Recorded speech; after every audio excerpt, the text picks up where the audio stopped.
Hey everyone, welcome back to the channel.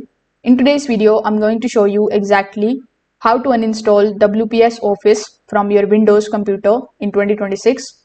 So if you want to remove the software along with its leftover files, you can just simply follow these simple steps to fully uninstall it from your system. So first of all, you need to open the start menu. After that, you just have to simply go to the settings. In your settings, you just have to look for the option of apps in the left hand side. Afterwards, select the option of installed apps.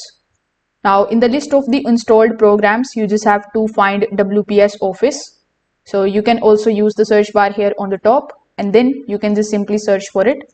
Now, currently, it is not showing me WPS Office, but I have installed Microsoft Office. So the WPS Office option is also going to look something like this when you search for it in the search bar. So right next to it, you will see these three dots. When you click on it, you will find the option of uninstall. So simply click on it and follow further prompts in order to remove the software from your computer completely. So this was the first step.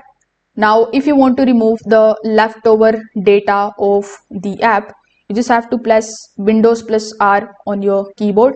Then when you see this type of pop-up in front of you, you just have to simply type percentage app data percentage. Then when you hit OK, you just have to look for the WPS Office folder among the given folders. When you are able to find it, you just have to simply delete it, and this way you will be able to basically completely uninstall WPS Office in your Windows. So if this video helped you out, make sure that you like this video and subscribe to the channel. Thanks for watching.